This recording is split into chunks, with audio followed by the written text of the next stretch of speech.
So I'm just going to talk really quick about what we're doing tonight, and then we're going to dive right in. So we're going to do 4 things tonight.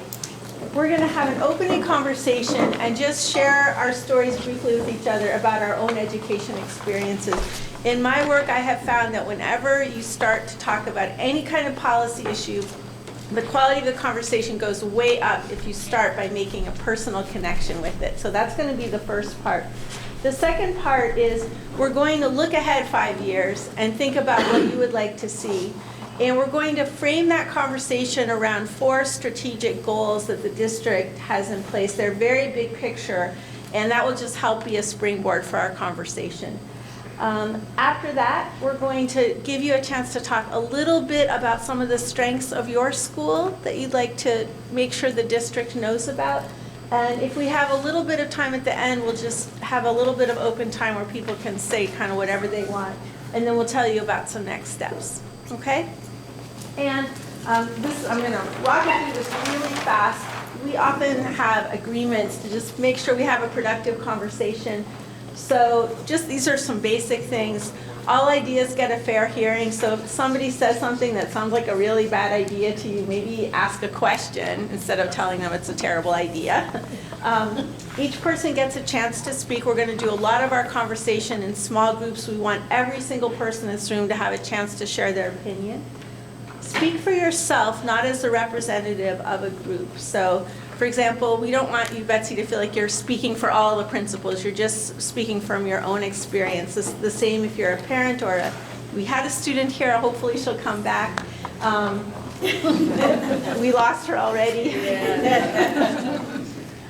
It's okay to disagree, but don't make it personal. And then if you share in your small groups personal stories, those are confidential unless the person who shared it gives you permission, okay? Just designed so we can really say what's on our mind. Does anybody have anything they want to add to this or anything on this they can't live with? Okay. So let's dive in then. So the first thing I want to do is I'm going to invite you to pair up. And we'll start with you two as a pair and go around the circle. And before you pair up, I'll give you a minute to think about this question. I want you to think about an education experience from your own life that was really memorable. It can be a really fantastic experience, or it could be a really challenging, difficult experience. Daddy! So, just turn to the person next to you. We're going to start with Linda and Ben as a pair and go around the circle. You may end up with 3 people on this end. And I'm just going to give you a couple of minutes to have this conversation. I'll let you know when we're about halfway through, so if you haven't heard from your partner yet, you can switch. Okay, go ahead.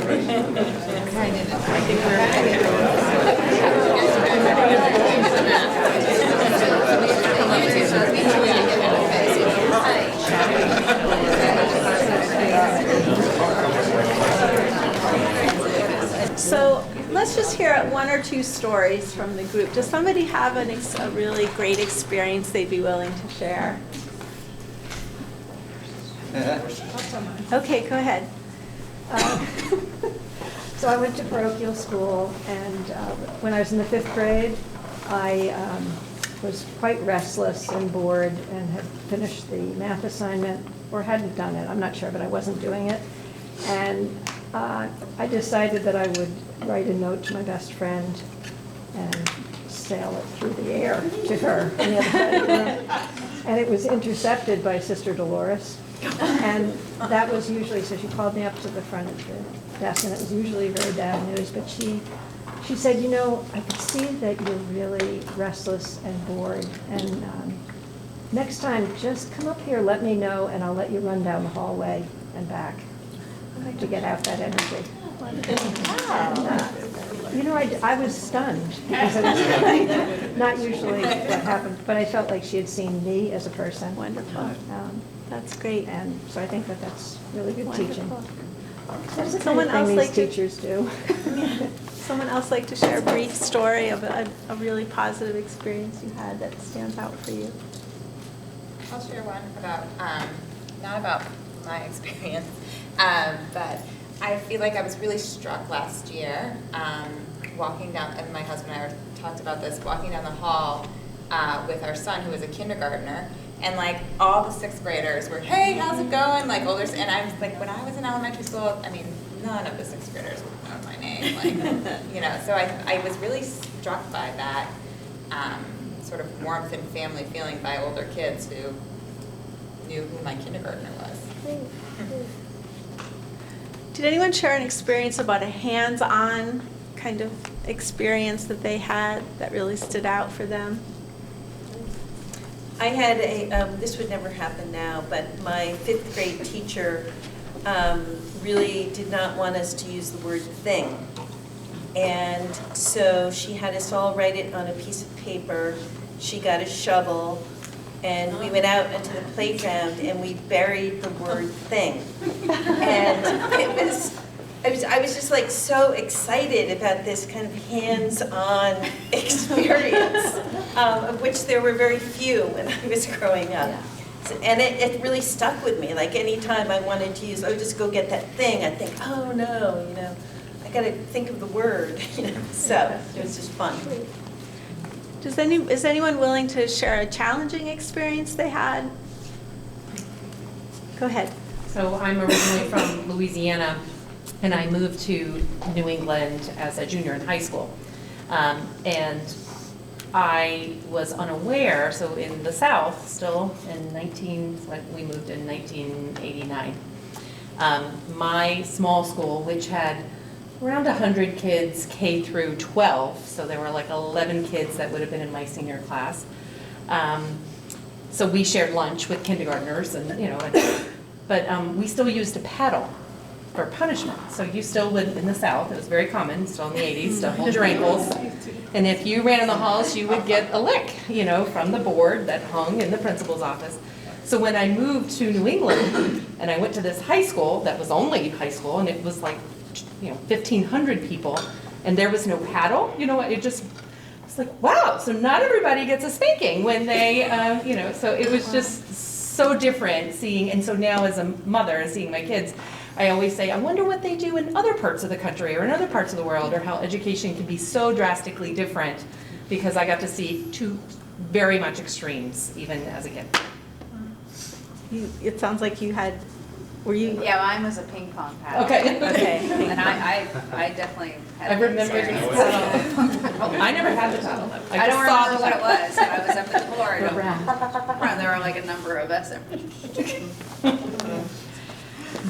Well, now that you've just started to kind of remember what school is like and think about what it is like, let's start to look ahead a little bit. And so if you're game, I'm going to ask you to just close your eyes for a minute, and I'm going to read something to you, and then we'll talk again in small groups. Okay, so I just want you to take a minute and imagine how you think the world will be 10 years from now. So keep in mind potential trends in technology, globalization, migration, climate change, governance. Those are a bunch of things a lot of people think about. How do you imagine people will live and socialize and work? What might be the same? What might be different?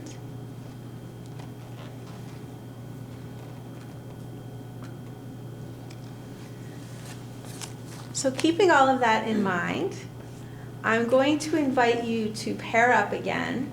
And maybe this time we'll pair up in groups of 3. So maybe we'll start, well, why don't we start over here? And you 3 will be a group, and we'll do groups of 3. And this is the question that I'm going to ask you to talk about, just keeping in mind whatever just came into your mind when we did that little exercise. So keeping in mind how you think the future might look. What do our young people need to know and be able to do to be successful in this world that's coming? So what I'd like to do is just do a quick go around, and we're going to ask for an idea or two from each of the groups, and Krista's going to capture that. don't worry if you can't read it tonight. We're going to type all these notes up. You'll be getting these back very shortly so you can be reminded of what the group said. But did you guys have a key idea or two in terms of what you think students need to know and be able to do? We had 4 or 5. Okay. Do you want to? Why don't we have each group do one idea and then we'll see if there's any missing and we'll go back around. So if you share one top thing that you'd like to the So group. the first one that came up was the need for our kids to be socially connected. The need for social and be able connection. to talk and communicate with each other. Great. In person. In person, face to face. Okay, did anyone else talk about that? Oh, yeah, okay, great. We'll go around, if any ideas are missing, we'll come back. We want to put out there that children need the options to go in the direction that they are wired for. So if a kid is super strong in technology, we need to be able to present that. If there's a massive shortage of trades coming right now, we're there. Plumbers and electricians are getting old, so we also need to bring that for the future as well and really diversify and give those opportunities within public school. Okay, great, thank you. I think we talked a lot about sort of people skills and the ability to communicate with other people in various formats. Okay, kind of connected to the first group. And collaborate, right? And collaboration. How about this group here? We basically focused on the communicate for face-to-face, be able to have these kind of meetings, face-to-face meetings. But yeah, like collaboration, compromise, being able to work together for a common goal. Understanding. Yeah. Great. How about this group? Ours, I think, was probably balance, being able to balance a technological world and where that is kind of going, as well as having small values and things rooted in what we value about our community right now.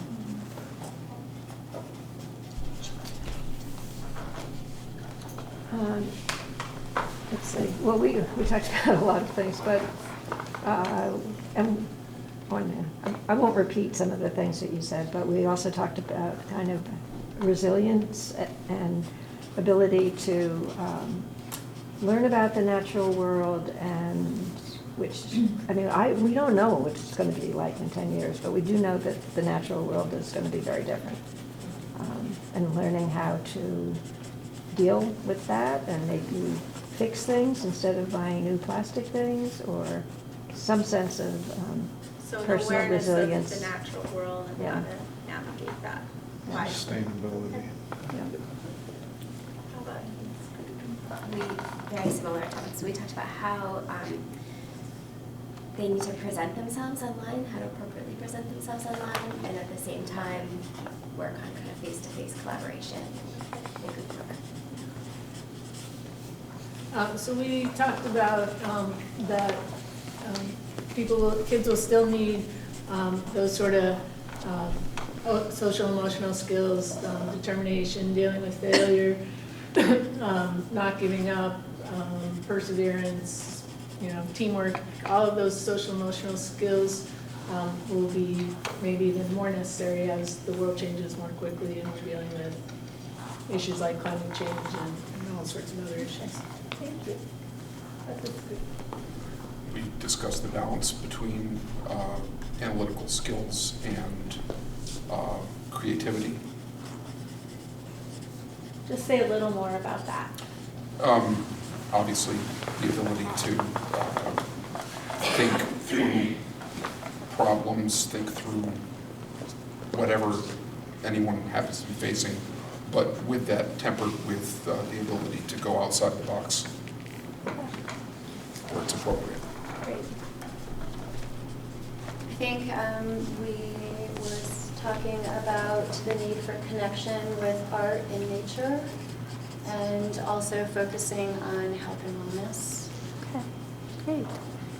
Is there anything that you didn't hear that your group talked about? Yes. So we had one other topic where we were wondering in 10 years, would there be a pullback from technology? Would there be, even with the thought of the available infrastructure, would there be a pullback, and would there be even a need to just go back to simple, like, good speaking, good reading, good writing skills for our children, just those really core academic needs, as maybe the resources may not be there to support the use of technology as we think might keep going there. Okay.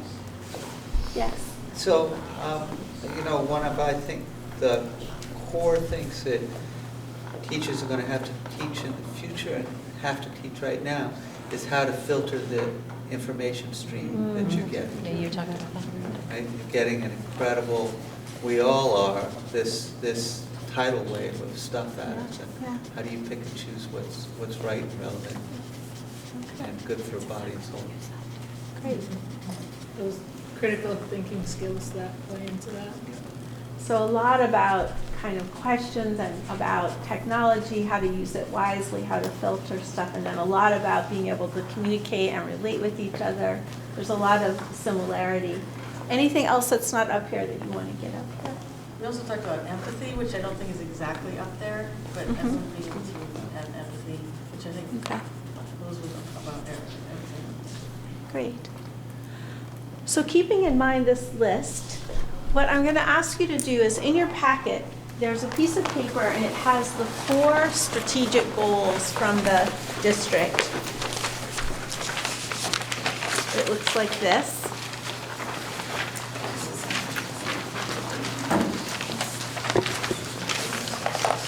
And I'm wondering if somebody who has a nice loud voice would just be willing to read those out so we can kind of hear them as a full group.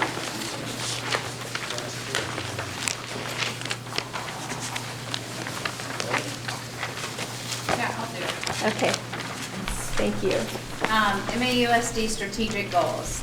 All MAUSD students will achieve academic excellence in an innovative and flexible learning environment. All MAUSD students will develop their social, emotional, and physical well-being. All MAUSD students will build connections with local and global communities through authentic work that promotes citizenship and meaningful relationships. All MAUSD students will learn in equitable, culturally responsive, and inclusive environments. Great. So how do those goals seem to track with this list you all just came up with?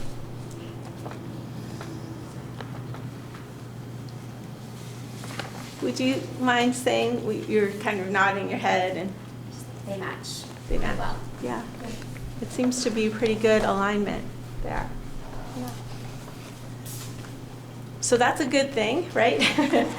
And that's what we have been finding in the town conversation so far. People seem to have a lot of really similar ideas, and they seem to track pretty well so far with these big picture goals. So what we're going to do for the next part of the evening is give you all a chance to do some work thinking ahead again about what these goals mean to you and what you would hope to see. So again, if 5 years has passed and the district has done, an amazing job meeting each of these goals, what would you expect to see and experience in the schools here? So this is a chance for you to kind of put your own take on what you think, how you would define success in the future around these. And we're going to do this as a round robin. So we're going to divide up into 8 groups. And each, the first 4 groups are going to be, group 1 through 4 is going to be on this side of the room. Group 5 through 8 is going to be on that side of the room. And each group is going to work with one goal at a time, and then we're going to pass them around so that every group gets to talk through all 4 of the goals, okay?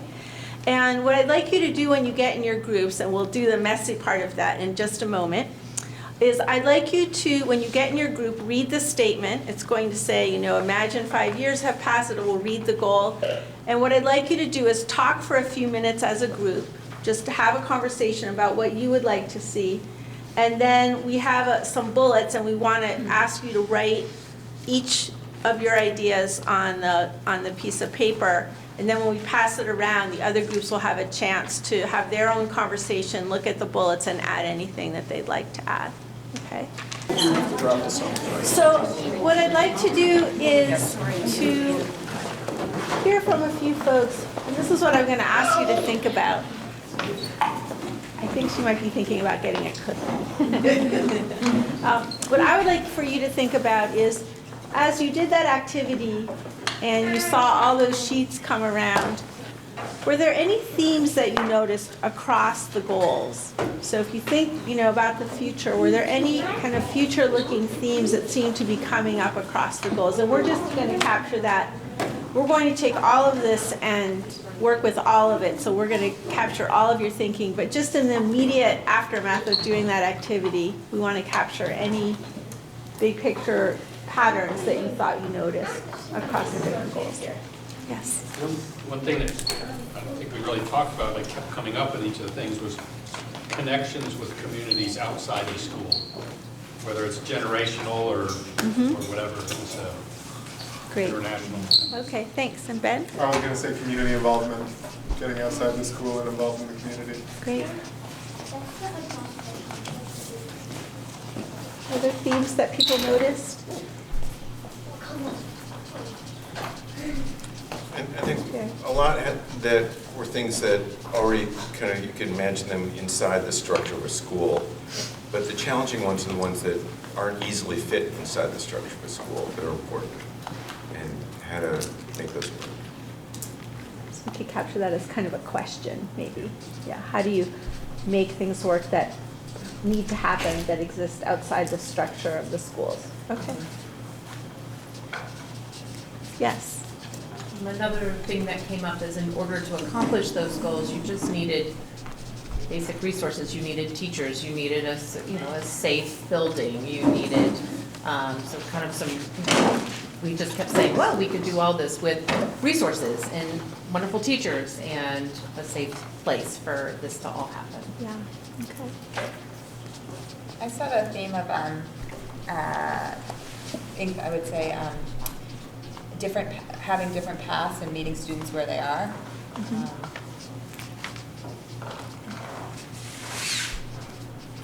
A lot of what we talked about were relationships, whether it's a healthy relationship with yourself, with your community, your classmates, with your family, and with technology. Okay. Relationship-based. Great. Relationships with self, family, technology.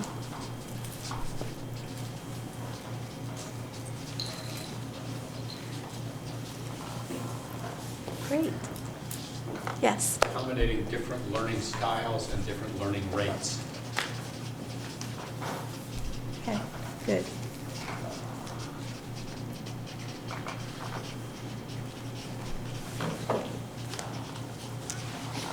What we'd like to do next, while Krista is writing, is ask you to think a little bit about this particular school, and keeping in mind what you all have just been talking about, this vision for the future, what you'd like to see in terms of some of these themes, and some of what you shared earlier in the meeting about what you think students ought to know and be able to do. What are some of the particular strengths that this school offers that you think are really important, that you want the rest of the district to know about, and that you want to make sure are carried forward as things shift and change?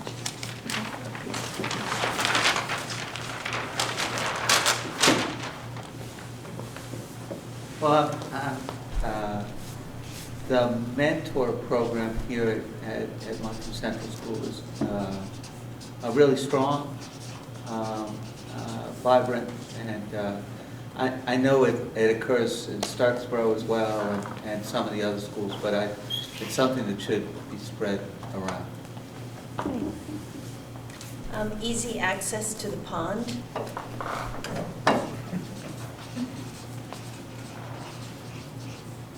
I don't have too much experience with it yet, but so far I really like the mixed age classrooms. I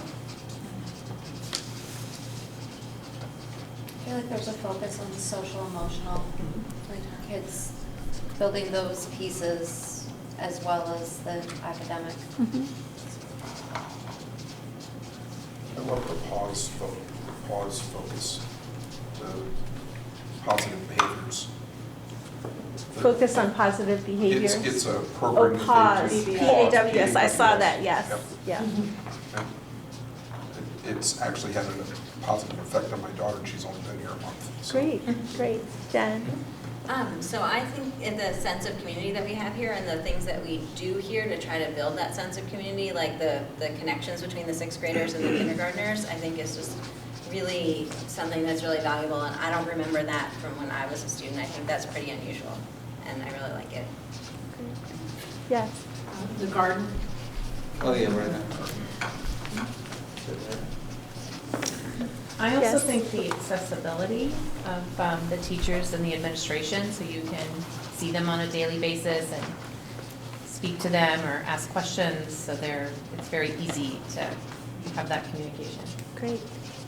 Yes. There's an amazing awareness of of the different backgrounds.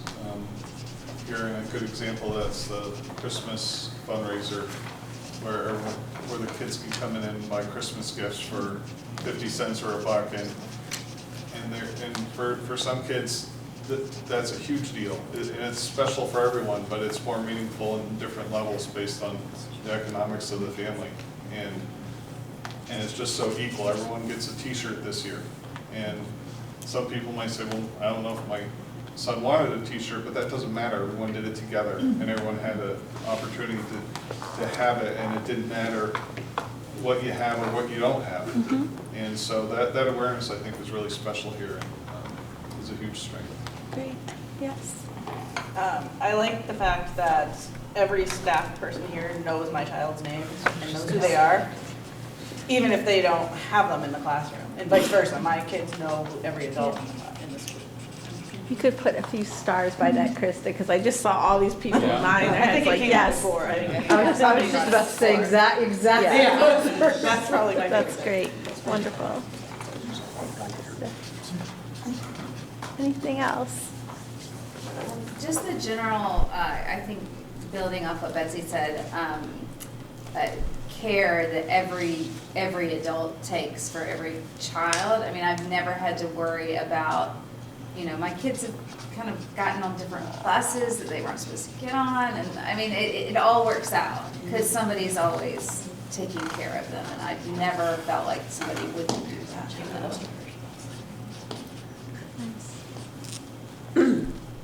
I want to add to that and say, I'm sorry, did I take someone else's turn? I don't know that this is really for the school, but I think so many of us said what we liked about Monkton was the community. And to me, part of what makes the school what it is all the involvement of people from the community, whether it's parents who are coaching or volunteering or community members who are mentoring. And that's something, I don't know how we attribute it to the school, but that's really part of the fabric here. Yes. I was going to say we have a really active PTO here, and we try really hard to bring opportunities to all students. I think the T-shirt issue, the situation that that was a first this year. We decided it used to be that people would have to buy them, and last year we heard that some kids were sad because they didn't buy them because they couldn't afford it, and we decided this year to do it, and we hope to continue on that vein from here on forward. Great. This ties in with social emotional learning, but when our kids were both in elementary school here, and we started meeting some of the faculty and support staff at Mount Abe over the years and just running into them. And where do you live? Monkton. Oh, you can always tell the Monkton kids when they get to Mount Abe. And they're just commenting about, on the whole, they're well-adjusted, they know how to advocate for themselves without being obnoxious about it. They get along with other kids, and just well-mannered, communicate politely, even if it's an argument or a disagreement or something. They know how to approach it without. And I think that's a big credit to the teachers here and the staff here. If I could add, we're also the highest socioeconomic town, and those skills tend to go with that. So again, equity in the school district, no matter who the child is, where they come from. And we're fortunate here that I think we're close to Chittenden County, people have jobs up there which tend to pay more. So higher test scores go with what your town's income level is. That's been shown time and time and time again. And on the school board, we talk about how can we change that, and we still haven't. And I'm just my 8th year on the school board, and that nut is a tough one to crack. But what I'd like to add there is competent, compassionate, superstar staff. That's, I mean, you can think of the teachers that, and then some of them are sitting in this room, whether they're guidance counselors or teachers that my kids have had. Thank you very much. Competent, compassionate, superstar staff. Whenever possible, get them to come down here instead of, which also may have to do with, but there's just amazing staff here in it. Great. Keep it coming. Great. Wonderful. So this has been great. You all have given us a lot of feedback and information.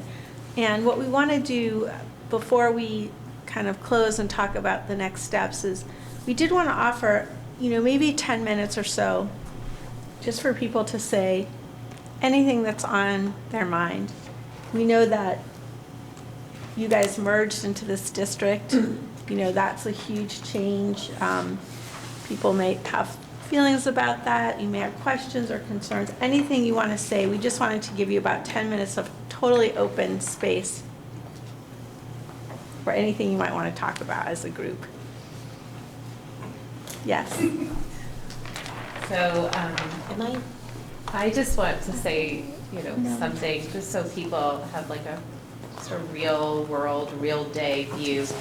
My oldest daughter loves life, loves school, and is probably the most positive person you'll ever meet. And last year at Mount Abe, in science class in the 8th grade, the ceiling fell on her head, and some of the gray water came out and fell on my child's actual head. And so I had to bring her clothes, and I had, so the science room was closed, Mr. Marco's room was closed for a week. And so that happened to Lily, who handled it with grace. I didn't handle it so well. And, it's just something to just consider, that she had to go through that. This classroom had to be closed for a few days, and they ended up moving around, and she laughed it off. But it still sits with me, and it just gives me pause and makes me think about, I'm sure there's other stories like that at school. So I just wanted to share that very personal experience with this group and make sure people knew that it's not just, somebody else or something. It's things are really happening to our children there. And I wanted to make sure people knew. Thank you.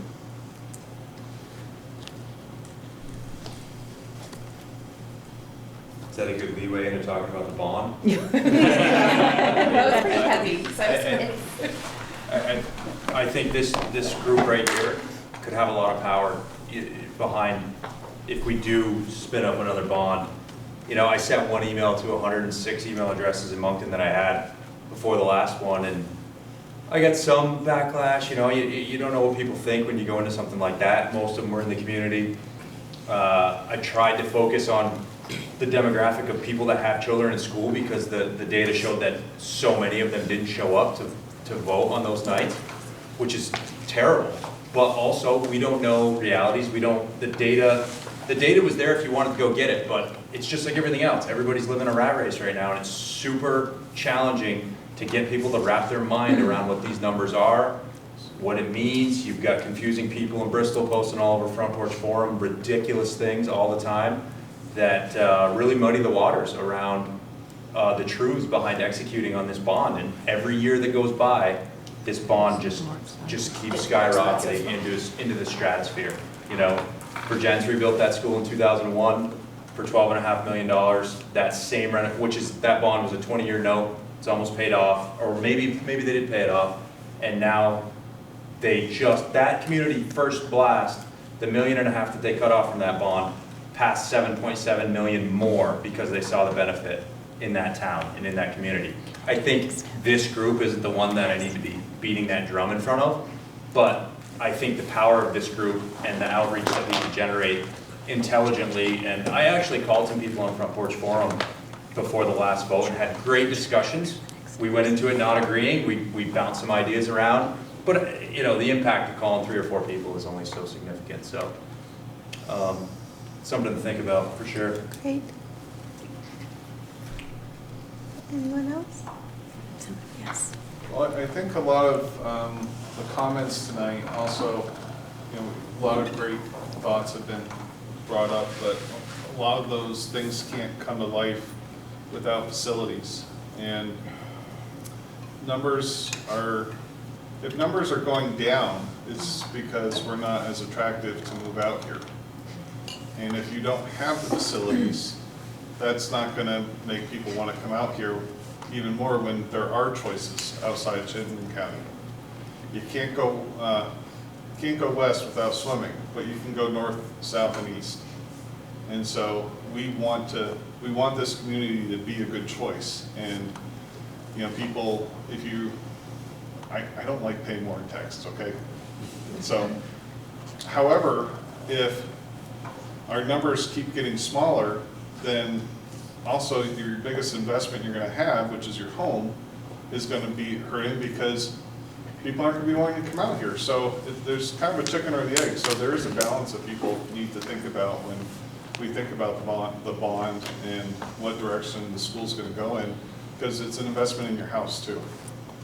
And I just think that sometimes we don't really look at that bigger picture the way we should.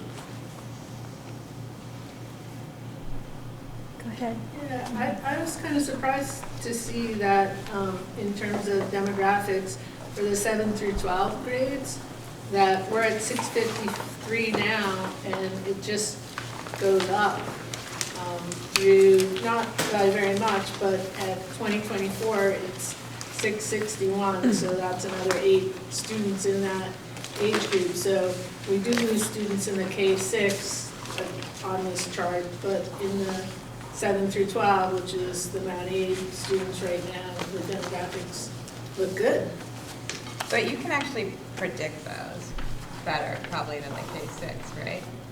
I'm curious about the numbers actually, because, you know, it's to say 668 in 2024, it's pretty specific.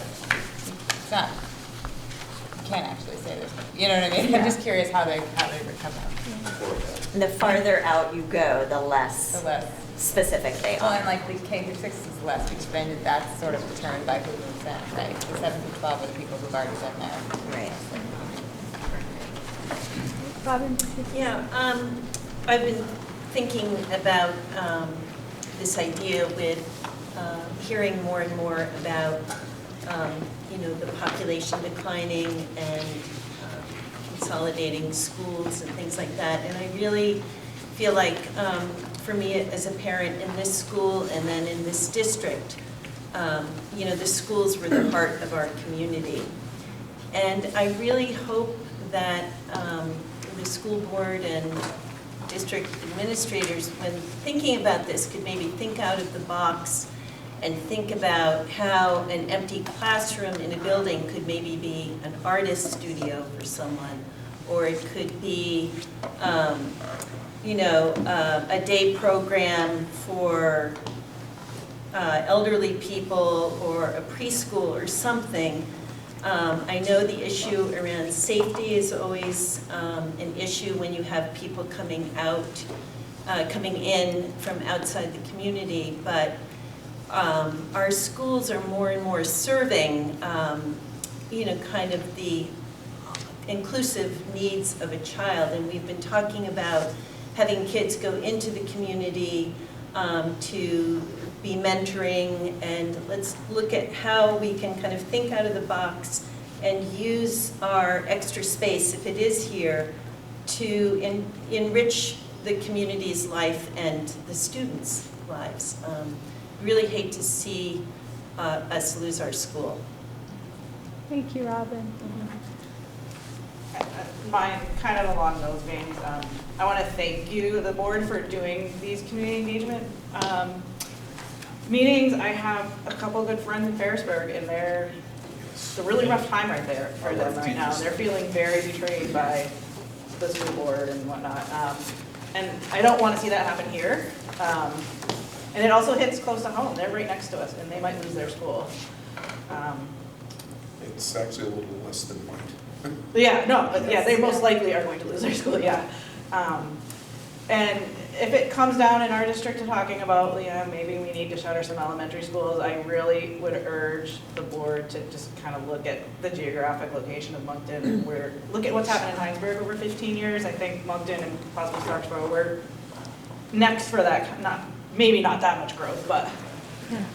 Actually, for several years in a row, Moncton Well, yeah. has been the fastest growing town in Right, Vermont. I think Moncton and Miller are the only towns in Addison County that actually Of have course, when grown. the denominator's small, it doesn't take much to make the percentages look Well, good. but it's an interesting fact. So it'd be important, I think it would be important to keep an elementary school present in the northern part of the district. Okay. I'm sorry, I can't see your name tag from all the way over there. No, that You've was been exactly patient. my point. Okay. That we are one of 2 towns in Addison County that's growing, that our grad list has grown since 2013, has grown by 42%, which, is That pretty includes the phenomenal. pipeline, though. What? That includes the pipeline. That includes the pipeline, that includes our reassessment. But 42% is 42%. Great. So, one last, go ahead. As, your story about the ceiling falling, it's one thing to, in some report to say the ceilings need repair, but it's another thing to also include some sort of little anecdotes or stories. I don't know how, Personal. but, that makes it personal Yeah. and much easier to kind of get a sense of. Great. Well, I want to turn it over to Krista now to talk about some next steps. But, after we close, you're welcome to stay if you want to talk some more. I also we thought it would be really great if people are willing, if maybe we could take a photo of the group before you all leave. Maybe over kind of in front of that beautiful blue velvety curtain. So after Krista is done with talking about some next steps, if people are willing to go over there, I'm not a fantastic photographer, but I'll do my best to capture the fact that you are all here tonight. So, and I just want to thank you it's just a privilege to just be here and hear your dedication and your enthusiasm for your community, and I'm glad I was here. Yes? I just wanted to, in the interest of having all voices heard. Yes. And I know we don't have much time, but I want to really, I agree with everything that Robin said, and I think that for this town, and not only for this town, but for all the 5 towns in our area, the schools are the heart. I can see from, my daughter lives in South Royalton, they are doing a funny kind of consolidation thing with Bethel. It's really hard, and it's just, and I wouldn't want Starksboro, their school, to close. I think that in each of these towns, the schools are really, really important. I was not a fan of any of the consolidation. I have felt less connected with the schools since we don't have the meeting here where we have our board actually be able to make educational decisions here in town. I think that that's the wrong direction. And I think as fuel gets more expensive, as we have to, I really do, the world really is going to change. There are a lot of variables we don't know about population growth and whatever, but climate change is real, and it is going to impact our lives. And I just think holding on to our school and holding on to a community where we can help each other in each of our towns is really important. Thank you. So I have a lot to say to help us talk about next steps, but I'll try to hit a few key things that I think are important. And the first is that this process is only as good as many voices as we can get to participate. And so I'm so grateful for all of you for being here, and I would really encourage you to invite friends and neighbors who aren't here to consider attending the next conversation on November 5th and the one after that on the 20th. Because we are in a challenging dilemma, and I think we can only really figure out how best to solve it in a way that we can all live with. We might not all love, but that we can all live with, if we really recognize the different perspectives that people are bringing to the table. I think what maybe has happened in the past is we might not have done as good a job as we could have trying to hear those voices and ensure that we really understood the challenges of the folks on a fixed income, or the folks with small children coming into the system, or the folks that are trying to find a place to rent in Bristol, or whatever the different challenges are that we're facing. So having this be really inclusive and transparent, being really good at communicating what we're learning and hearing from folks, all of that's really key to the process. To the point of thinking creatively outside the box, when we convene on the 5th, we're going to give folks that chance to kind of throw some ideas out there and talk through, well, what could that look like if we had a public-private partnership? Or what could it look like if we had, on the 20th. We want to talk through some scenarios that are pretty big picture, but they're really a place for folks to hang their hat and to think about ideas together based on these shared interests that we all have about how we think our kids should be educated and what they deserve in an educational system. So I think that this process embeds some of that creativity in, and maybe it's different from what we're seeing in our surrounding communities, where there's some pretty fixed scenarios that you have to choose from, and nobody likes any of them. Ultimately, we may have to make decisions that we don't all love, but hopefully they're ones we feel like we made together and that we can live with. So again, if you have questions or thoughts between now and the 5th, please let us know. We'll share back out a report from this meeting, but all of the town meetings are going to be on the community engagement website. And then that's all information we're bringing forward to talk about when we convene as a district. So you can hear what your neighbors in the other 4 towns are saying about what they appreciate about their community and their school, because we think we all feel really connected to our individual schools and our communities. Yes, that's all. If I wanted to visit the community engagement website, would I do that from the MAUSD website? Yes, thank you for asking. So on the homepage of the MAUSD website, there is a link to, I think it's like the image might be from our marketing material, so the Let's Talk image or something like that. You click on there, and that's going to be the repository for all of our information, which reminds me of something else I wanted to say, which is that we are going to present to folks on the 5th, or share with you on the 5th, some more tangible data to get your hands around. Some of it is projections, some of it's what we know right now. But to flesh out the picture better, so we all are sort of working from the same premises or understandings about the different cost drivers and our demographics and all of that. But all of that information is going to live on that webpage as well for folks who aren't able to attend a meeting in person. So yeah.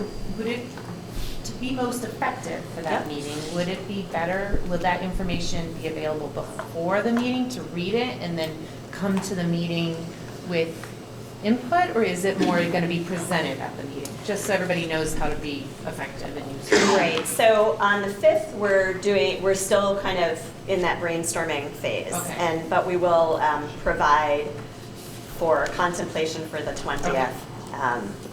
Some facts and figures and some of the different scenarios we've been playing with. I also want to say that the scenarios that we're going to share with folks they really are just kind of big picture ideas to give us a sense of what different configurations could look like, or if we do nothing, but they're really talking points. They're not anything that anybody on the school board or the administration is wedded to in any way. It's to give a diversity of options for us to chew on. Some of them are a little more specific, some are more big picture. I think that's important for folks to know. And to the point of, something we've grappled with a lot in our planning committee and on the school board, and we've heard some feedback from our meetings, is folks are like, this is all great, but we need a bond. And to your point, Katrina, about Lily's experience, I'll share that my own daughter has a physical disability. She's at Mount Abe. She lives the limits of that building every day. I'm very acutely aware of the urgency in fixing that space. But I feel really wedded to this process, and that we do it in a way that we can all, feel like we had the chance to be a part of. So I just offer that as some perspective. Kevin? Krista, just to follow on with the scenarios that we're going to be presenting the 20th, you said they're very high level, but the board deliberately chose to come up with some options for discussion with, at the risk of not providing as much information as people would want to see, so that we would not go out and start spending professional fees on scenarios that probably won't go anywhere. So the whole idea, don't expect, glossy prints and, detailed estimates and all that kind of stuff for that discussion. Once we distill everything from that 20th meeting, then we will start looking at going out and getting professional services. And I just want to highlight that because that's a real difference between what this district is doing and what a lot of surrounding communities are doing. So in other places, what's happened is a board will get together with the superintendent and they'll look at some options and then they'll hire maybe an architect or a planning company and they'll actually make an investment in fleshing out those options, and then maybe they'll get some community input on those. And what this board has chosen to do is to go to the community first. And I'm really pleased with that because I feel like it's really helpful to get information from the community before you make that kind of investment. But there is a trade-off, like Kevin mentioned, and the trade-off is that some people are going to be a little frustrated because there won't be as much data to help inform your discussion as there would if the board had gone out and hired some people to do like a really in-depth study. Yes. But then, that's wonderful though, so because the purpose of this meeting is to kind of see what scenarios get talked about the most, or what's most exciting, what's most palatable. Right. And just so I'm clear, because I don't know, a lot of us probably don't know what our schedule is, these scenarios are not available to any of us now to read through. So can I just talk about the arc of the conversation? Yes. So the idea of this process was to go to all the towns and to go to staff and students and find out what matters to people. So we're doing that. On the 5th, we're going to come back together and we're going to share, here are some interests across the towns, and also in that meeting, we're going to give people a chance to do some brainstorming about facilities. So what kind of facilities do we need to deliver the education that we say matters to us? And people can talk about Mount Aber, the whole district. At the end of that meeting, you guys are all going to get the scenarios and the information, and I think that will also be available online, so that on the 20th, you'll have that before you walk into the room.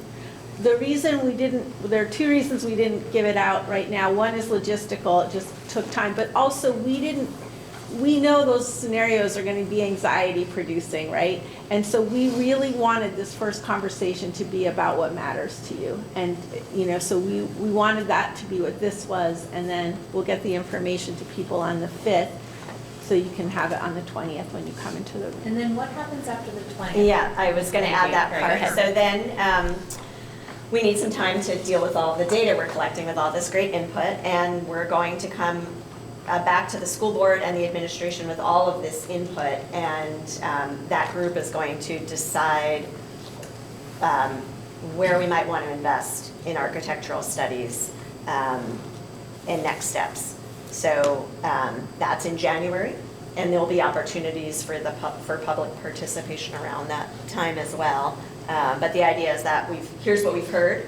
Again, if we've done a really good job getting people involved, we can feel confident that these are some themes we're hearing. And then the school board can be making more informed decisions about where to invest time and money into architectural studies. And that's a 6 to 8 month process. And then we would go back to the community with what we found.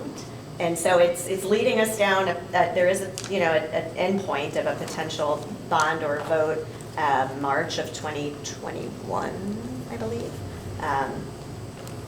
But So it would not be November of 2020. And so I might ask a silly question here, because obviously I understand the issue with Mount Abe and the bond votes that have not gone through. So also what we're looking at is also how it affects elementary. So some of the scenarios that you're talking about then are taking a look at a full spectrum. Correct. Right. And You you know- can, there's a And little. I haven't read through the material, Yeah, there's a so- little outline in there, Yeah. very big picture from this. One scenario is the status quo. One could have to do with closing schools. One could have to do with public-private partnerships. I can't remember. Magnet schools. Magnet schools. So there's just going to be a range of kind of big picture ideas. And we're not asking people to choose an idea on the 20th. We're asking people to talk through them and talk about what are some benefits of each of these scenarios and what are some trade-offs and concerns, so that the board really gets like where people are at, what they care about, what they're excited about, what they're concerned about. So for the 35-ish people that are in this room, what can we do to think about, all of our email addresses are right there, going forward? Because, yeah, we're all passionate, we're here for a reason, but we need to like tell everybody else, because, you know, and toe that line. So is there any plan on the larger scope? Because I started to embark on it a year ago, and it was above my pay grade. So I just want to think about like, if this would be powerful, and I'm not saying we all see this the same way, I have no idea, but like to get this out in the community, and, because it'll come down to going door to door. It's not going to come down to being like, oh, we're at the school, come talk to us so we can have an intelligent conversation about this. We need to go because people don't care. That's Yeah. a huge problem. And And of the 8,000 person voter pool, 2,000 show up, you know, or whatever that number is, so. And that's the work of this committee, is figuring out how to build our capacity to invite more and more people to the process. And your offer is greatly appreciated because we're a committee of 8 people and a school board of 12, and that's, you know, 1/16 of the whole population, not even, whatever it is. So letting your folks know that, you know, the person next to you that doesn't have kids anymore in the system that you think, you know, might have a really important opinion to share, please join us on the 5th. You know, please participate in this conversation. Your input is really important because it's a chance to hear people and educate them. Send an email with everybody's address to this group, just so we all have it. So we're all connected in some way. Can we Yeah, do that? I don't know if we can do that. And send email to everybody. We can look into being able to do that. I don't see why we couldn't. Okay, it's 8 o'clock. Go ahead, Doug. One thing they can do is they can bring somebody on the 5th. Please do. Yeah. Pick them up. Where is that, is that location? Holly Hall. Holly Hall. Holly Hall. Holly Hall. So yes, bring a friend to that meeting. That would be